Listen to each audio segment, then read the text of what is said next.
First 10 minutes, I will do an introduction because there are lots of newcomers who might be joining in. And for them, the introduction is extremely important. So I will try in the first few minutes, maybe 5 or 10 minutes, a normal introduction, which the reason why we are doing this.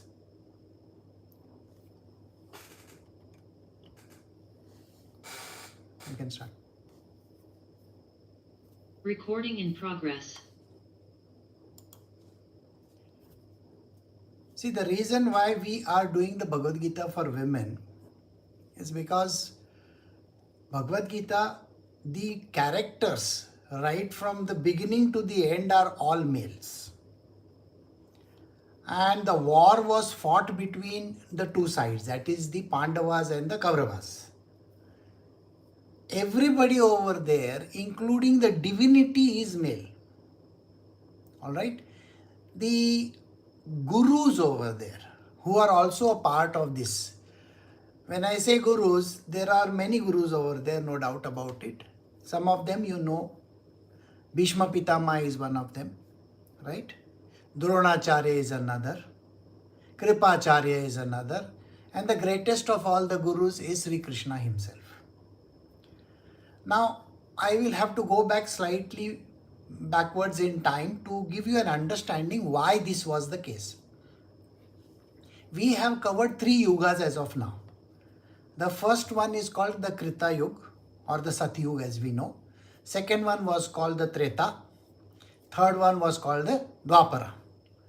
Now, this particular incident that we are seeing, which is called the Mahabharata, in that Sri Krishna is giving an explanation to Arjuna in Bhagavad Gita. After this is over, Sri Krishna passes away much later when he is 125 years old.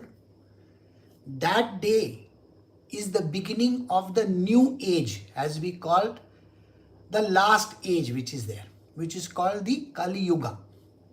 Now, Kali Yuga is not the same as the other yugas, because Kali Yuga, the line between male, female and any other species goes away.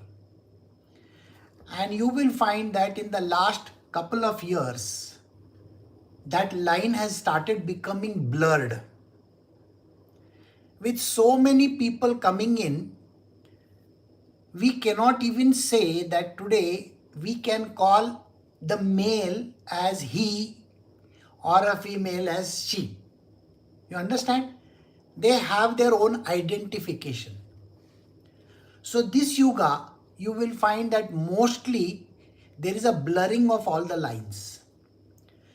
Now, in ancient time, all this teaching was given to the males. They had something which is called the Gurukul system. Now, in the Gurukul, the guru was a male. His wife used to stay with him. She would take care of the ashram. And there were disciples, or in today's day and age, we say students, like we have in school. So, almost every student was a male student. You will find during the times of, the ancient times, you might hardly hear of a woman being a disciple anywhere. So, everything that was taught to the males. Right? Now, the second important thing is there are kalas and vidyas. There are arts and crafts as well as the different arts of warfare and all. Those were taught to the males only. They are 16 plus 64. These are the different subjects. And all these subjects were taught to the males. The women were supposed to be looking after the household and also taking care of everything behind the scenes. And that is the reason why these subjects were no more a part of their curriculum. But today the lines, like I said, are blurred. Anybody and everybody should be entitled for all the knowledge. Today women are going in war also. I'm sure you know that. They are going to the moon. There is a woman who is caught up in outer space also just now, isn't it? you will find that they are leading organizations across the world. So there are women leaders in politics as well as various other places. Now, when we say that a woman has got to get this knowledge, the Bhagavad Gita is literally like an art of war. You see, art of war is a Chinese text. Bhagavad Gita is basically an Indian scripture. Now, when we say the art of war over there in China, it teaches us a lot of things. This particular scripture called the Bhagavad Gita is also a part of a scripture where the way in which you have to fight a war is given. Now, application to your own life. Why is it important? As a woman, you have to understand, I am teaching you over here so that you have to start applying these principles in your life. Alright? These principles are extremely important so that you can succeed in the world. The idea was Arjuna succeeded in the war, isn't it? He fought the war along with his brothers and succeeded in winning. And later on he went to become what is called as a regent. His brother became the king. As a regent, his job was to go on a horseback everywhere and capture kingdoms. And that is the reason why today, if you go to the end of the Southeast Asia also, you will find that there is a mention of literally all the scriptures right up to there.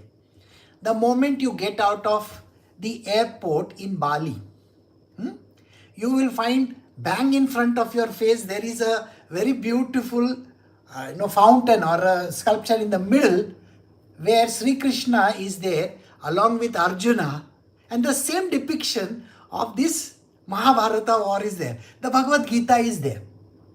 So you will find that right from here to the end of this Southeast Asia, there is a mention of the Bhagavad Gita. Even in Bangkok or any other place, even in Malaysia, you will find that there is a mention. So today it is extremely important that we learn the Bhagavad Gita so that we can apply it in our life. Now I will tell you what is the importance of the Bhagavad Gita. This is very, very important to understand. See, there is a very important principle that happens. The principle is, if I do something to you, you have to give it back to me. Simply put, if I give you $1,000, are you supposed to return them back to me or no? Naturally, you are supposed to. If I have loaned the money to you, you have to give it back to me. This is a transaction. Now, if you do not give me that money and you run away with my money, then isn't it a big problem for that person as well as for me?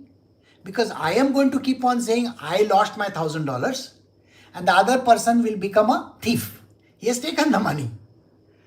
So both the people come in what is called as a connect with each other. Now tell me, using your common sense, because Bhagavad Gita you have to use your common sense. If the return doesn't happen, it means you still owe it, isn't it? Right?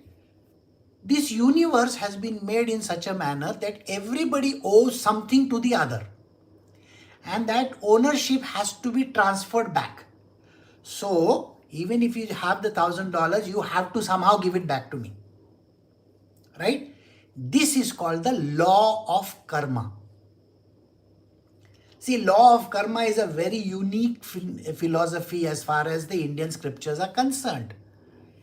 If the person doesn't give me that $1,000, he will be in debt with me. And I will still be thinking he owes it to me. But the law says that you have to make it 0-0. Alright? How do you make it 0-0? Till the person doesn't return. Now in this life, the person dies. Let us say he dies. Whoever owes me the money dies. Then what happens? So in the next life, that is why the rebirths are important. In the rebirth, that thing has to be returned back to me. You can't just say you can get away with it. No getting away with anything. Now you will understand in your life there are lots of things which you may like or may not like. And those are happening because you owe it to someone. Sometimes some person maybe in this life takes your money and runs away. Okay, that also happens. Many people have lost the money. Like say for example in India we have this cheat system. You put a cheat and the person takes the money and runs away. Some people buy houses. Some people buy properties. Some people buy cars or something like that, some big stuff. And when they go to sell it, they occur a very big loss. They are not able to recover it. And at that time they really wonder, oh, I made such a big loss. I bought the car for 30 lakhs and I have to sell it for 15 lakhs in less than 6 months. It is not correct. So they feel cheated. All right. The reason why they feel cheated is because they have lost 15 lakhs over there, isn't it? So now the answer to that is the karmic debt. So the karmic debt has to be paid. There are lots of places where there are disagreements in a family, Husband and wife have disagreements. They have fights. They have all kinds of things going on in their life. And the wife or the husband, one of them is suffering very badly. Maybe the wife is suffering very badly. She is beaten and all that. It happens many a times, There are wife beaters and all that. So the woman may not open her mouth at all. She will be just quiet all the time. And you, suppose you are the observer and maybe it is happening to your neighbor. You really feel so sad and so bad about it. Oh my God, why is this happening? Do you want justice? Naturally, you want justice. You want that woman to give it back to him. Why is she taking all the beating? Why is she not doing this? You feel bad about it. Exactly. So this repayment system is whole transacted by means of a karmic debt. All right. And this is the reason why karma is a very important part in our life. Now, I want you to think very carefully about what I am saying. You are now performing a new karma. If I am giving 100 rupees to someone or $100 to someone, and that person is not in a position to repay me, will I have to get it back from him someday? The point is very simple. Yes, you have to get it back. But he is not in a position to pay because he is a very poor person. Then how is he going to repay you? For this stupid $100, you will be born again with that person so that that person repays it back to you. Can you imagine that? Why would you want to be born again just for that stupid thing? That is the reason why there are lots of laws which are explained in the Bhagavad Gita. How you can get out of this loop. You don't want to be caught in this loop, no? You don't want to meet a stupid person all your life. No? Maybe you have a disagreement with your mother-in-law or a father-in-law or some person or something or the other. Would you like to meet this person in your next life? I don't think so. Maybe you have had a very bad divorce. Would you want to meet the same idiot again in your life again and again and again? I don't think so. You wanted to get rid of him once and for all. But no. The law of karma says he owes it to you and you owe it to them. Maybe he is a beating person. Maybe he has taken away all your property. Who knows? So you have to get it back or you have to give it back. Whichever way. Why would you want to be born again and again? That is why this Indian philosophy, 7 times you have to be married to the same idiot over and over again is something which it doesn't appeal to many people. Can you imagine? You have Sat Fere, we call it. 7 times you go around that thing, that fire, and you have to meet the same person over and over again. Okay, so tomorrow you would like to meet a Brad Pitt or somebody like that in your life. Rather than it's a joke, okay? Please understand this. I like to make jokes, okay? But, so this is the main reason why the Bhagavad Gita is not just a text, but it will teach you how to get out of these kind of stupid loops in your life so that you don't have any repayments to do. Once cut, you don't have to go back to that person again. You don't have to repay. Otherwise, you might have seen there are old people who die. When they die, they are thinking, oh, my property, my children has taken and this has happened and that. How many times have you seen this? People are dying and they are just thinking. And finally, what happens? Somebody has taken their property. They become a ghost and sit on top of that house. Have you seen the movie Bhootnath? Yeah? So you think that that is stupidity? No, there are lots of haunted places in this world. I have my own disciples whose houses are haunted. They have to come to me, Guruji, what am I supposed to do? Well, you have to do something. So there are lots of these kind of nonsense also going on. People possess things, this is my property, this is my this thing. And that is also the reason why karma happens. Okay, so I hope you get the picture why this scripture is important so that you don't feel a trap in your life. In whichever way. Plus you get empowered to go and win in this world. So this is literally like a very, very holistic scripture which you should know. Not only for, thinking that, oh, there is some Krishna somewhere. No, Krishna is in you. Okay. Those who attended my last lecture and the one before that definitely know that we are not talking of any Krishna outside or some Arjuna somewhere or somebody somewhere. We are talking of all these entities within you. All right. So that is the reason why you have to listen to it so that you can clear your mind. All right. So I have the last time I have covered up to 14 if I am not mistaken. So we are doing chapter 1 up to verse 14 we had cleared. Now we are going to do 15. Now what happened till 14? There is a declaration of war which is happening. There are two people talking to each other, like, they are speaking. One is a blind guy. His name is Dhritarashtra. He's 100 children, if I'm, 100 men folks. They are fighting the war over there. He had one daughter also. There is no mention of hers anywhere. Then there are the Pandavas on the other side, the opposing party. They have a set of their own friends who are fighting along with them. The Kauravas are fighting along with their own set of people. So these are two armies on two sides.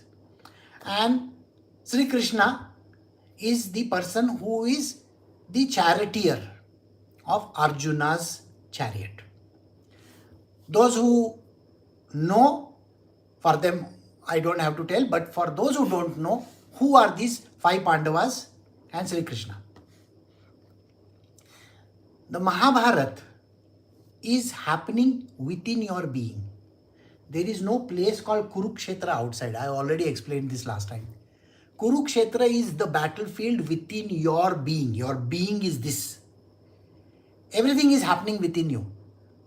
The 5 Pandavas are the 5 senses. Okay? They are the 5 senses, which means hearing, seeing, those 5 senses which you know. Alright? So they are the important part. And there is the mind which is going to talk. It is called Indradev. In everybody there is a mind, isn't it? It talks too much. So that mind is very important. And then there is another person over there whom we call as Sri Krishna. Sri Krishna is none else than the God within you. That small voice within you which keeps on talking to you. It's not going to fight your battles. You have to fight your battles. You are the Arjuna of this world. You have to fight your battles, but it is going to give you guidance. So this much I brought it clear up now. So now let us see what happens from verse 15 onwards. For people who don't know, this is a scripture which is called the bare text, and it is from Gita Press. Okay, Gita Press is the one which is available. It is available. You can ask Rajma later on for where it is available as a bare text. Online also you can download it. There is not much explanation there. The explanation is what I am giving you. That is why it is called Satsang. Alright, so now let us start. We are doing Srimad Bhagavad Gita chapter 1 verse 15. Sri Krishna. We have completed through 13.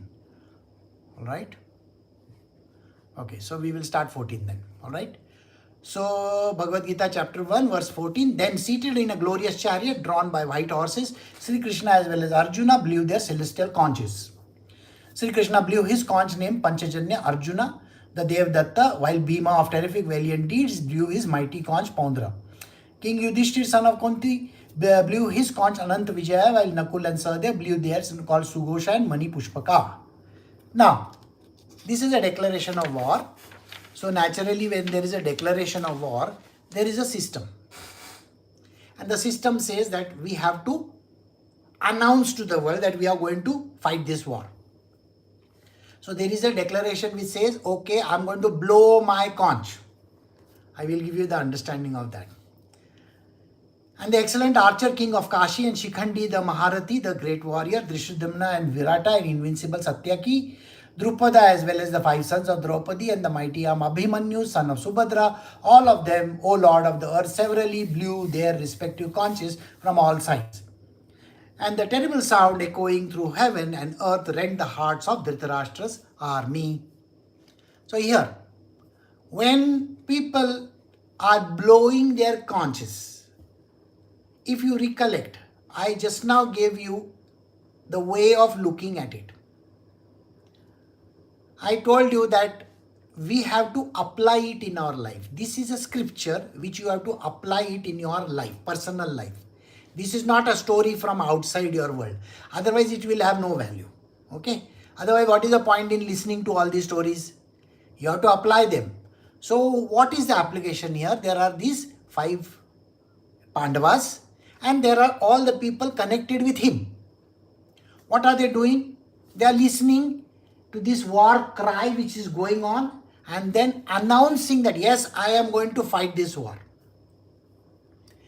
Now, when this war happens within you, you know, everything in your life literally is on their toes. Let us say you are having a fight with someone, a verbal battle going on with somebody in your life. Are you listening intently? You want to hear every word that other person is talking. You want to see everywhere what is happening around you.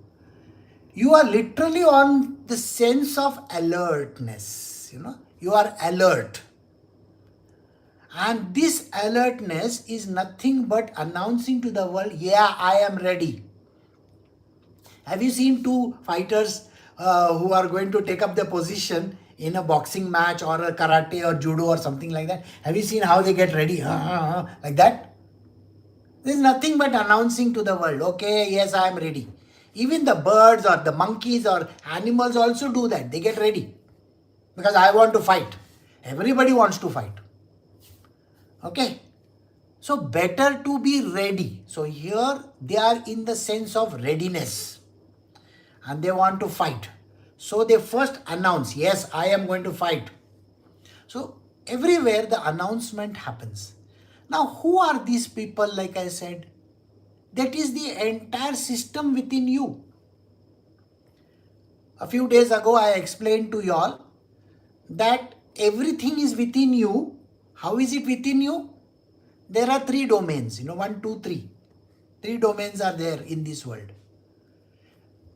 When people say, I look up towards God in heaven, are they looking upwards? Yeah, they are looking upwards. And when they say go to hell, how do they say? Go to hell, down below. They expect the hell to be down below, correct? And when on earth, I am here on earth. So actually you are saying words which I don't understand. If I look upwards, I am not looking in the sky somewhere. There is no heaven somewhere there. Okay? It is the sky. It is open for everything. Okay? Down below is not Australia. Okay? Otherwise you will say Australia is hell. No, no, no. Don't think like that.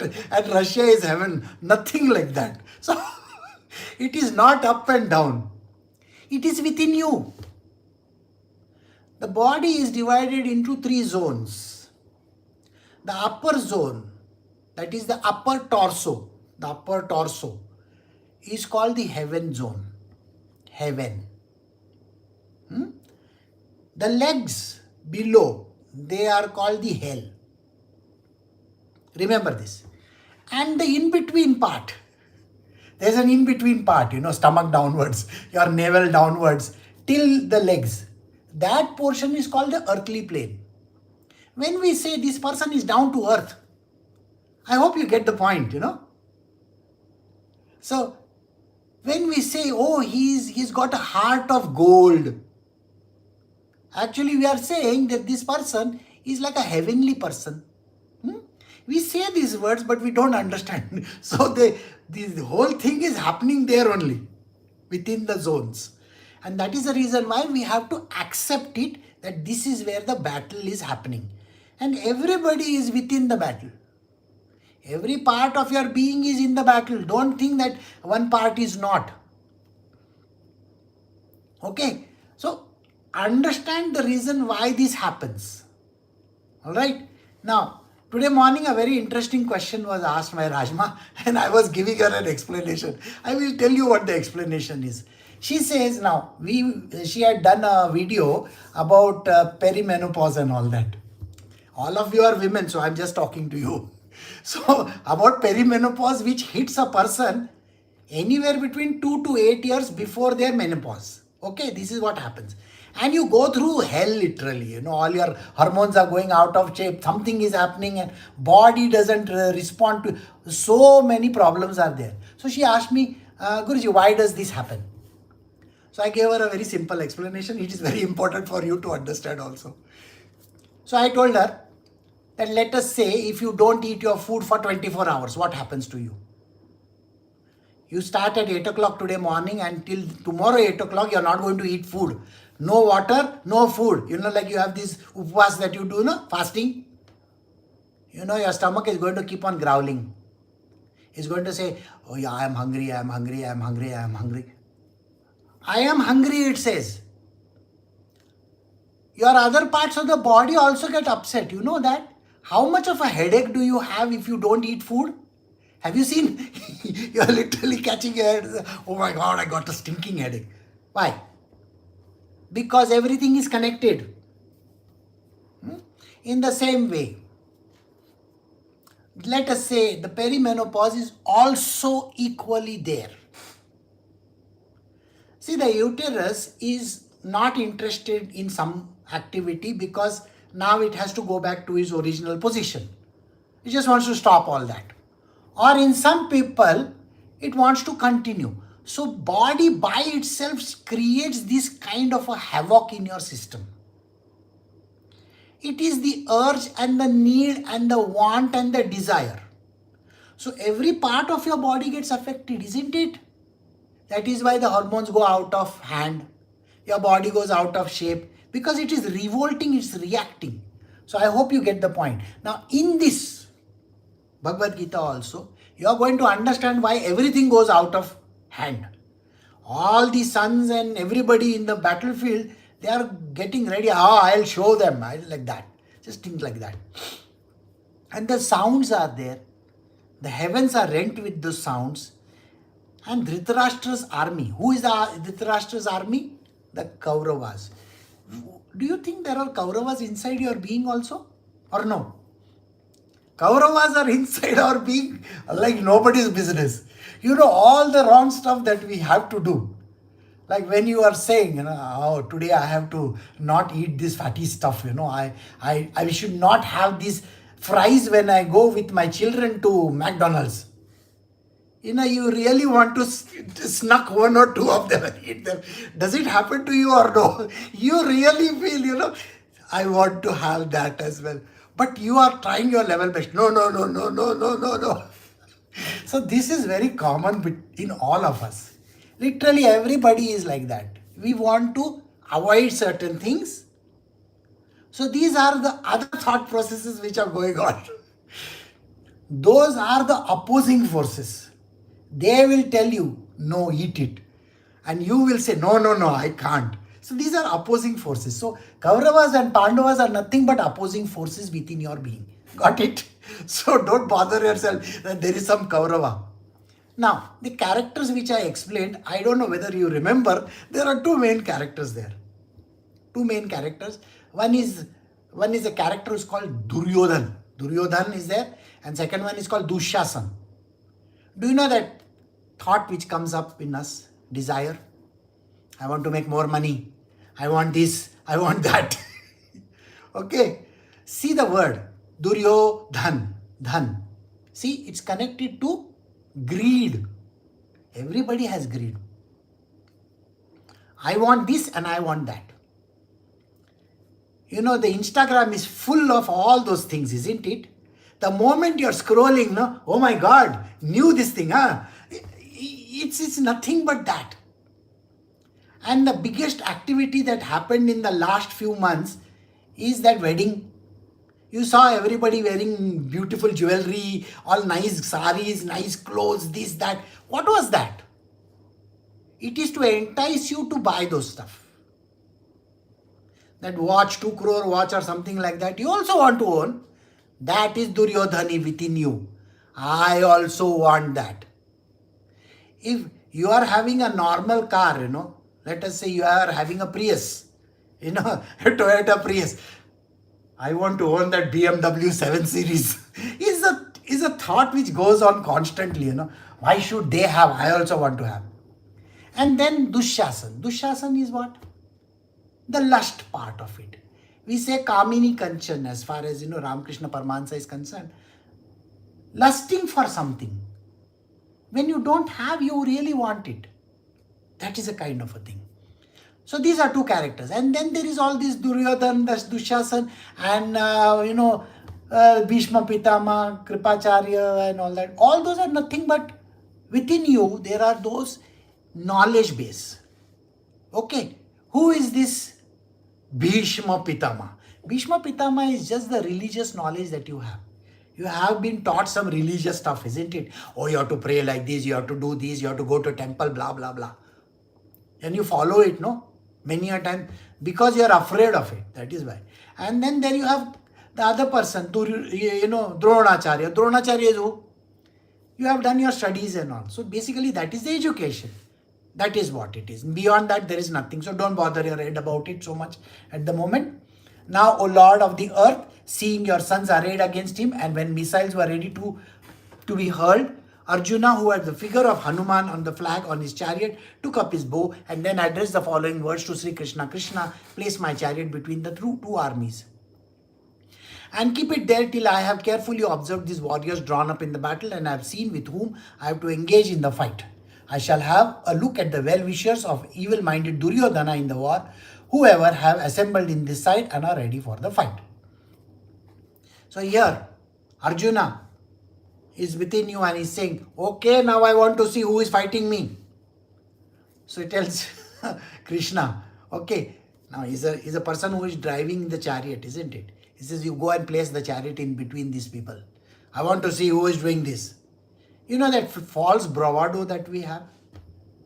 False bravado is what? Let me show you. Hey, who do you think you are? This kind of bravado that you have. Just imagine your son or your daughter who is in school, that teacher or somebody has misbehaved. You want to go and show them, isn't it? First thing that you want to do is go and show them. And when you go to the school, you find that the principal is calling you. And then you get into big trouble. So, oh my God, the principal is calling me. Something is really wrong. Then you develop cold feet very soon. So this fellow is exactly like this. Arjuna is nothing but we, ourselves. How are we? First we'll say, hey, let me show you.